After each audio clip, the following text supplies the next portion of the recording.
जब जीवन में शोर बढ़ जाए, जब मन बेचैन हो जाए, जब जवाब न मिले तो किसी गहरी शांति से भरी आवाज कानों में गूंजती है। मन सब कुछ है, जैसा तुम सोचते हो वैसे ही बन जाते हो।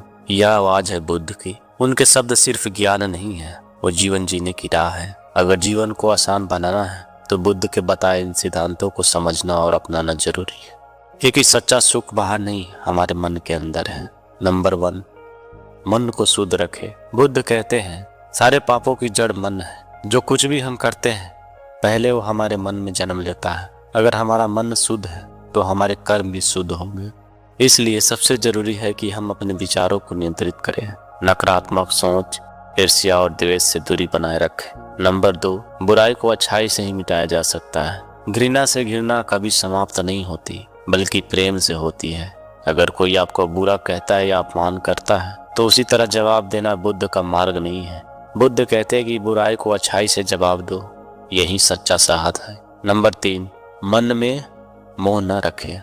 बुद्ध का एक महत्वपूर्ण संदेश है, मोह ही दुख का कारण है। हम जीवन में कई चीजों से मोह पाल लेते हैं, वस्तुएं, संबंध, पहचान, लेकिन जब ये चीजें छूटती है तो हम दुखी हो जाते हैं। अगर हम मोह से ऊपर उठ जाए तो दुख स्वतः समाप्त हो जाता है। नंबर 4, शरीर को स्वस्थ रखना जरूरी है। स्वास्थ्य सबसे बड़ा उपहार है। बुद्ध कहते हैं कि आत्मा का वास एक स्वस्थ शरीर में होता है। यदि शरीर अस्वस्थ है तो मन भी परेशान रहता है। इसलिए रोजाना योग, ध्यान और सही आहार को जीवन का हिस्सा बनाएं। नंबर 5, कम बोले, सार्थक बोले। बुद्ध ने कहा है एक शब्द जो शांति लाए वह हजारों शब्दों से बेहतर है। हम जितना कम बोलते हैं और सोच समझ कर बोलते हैं उतना ही जीवन में स्थिरता आती है। वाणी में संयम रखें, क्योंकि शब्द घायल भी कर सकता है और मरहम भी। नंबर 6, मन पर विजय पाए। मन सब कुछ है, जैसा तुम सोचते हो वैसा ही बन जाते हो। अगर मन को जीत लिया तो पूरा जीवन अपने नियंत्रण में आ जाता है।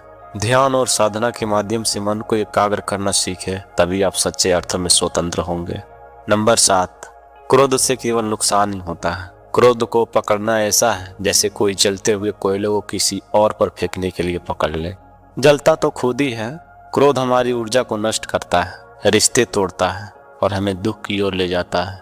क्षमा और धैर्य ही सच्ची शक्ति है। नंबर 8, वर्तमान में जियो। अतीत पर मत अटकिए, भविष्य का चिंता मत कीजिए, वर्तमान में जियो।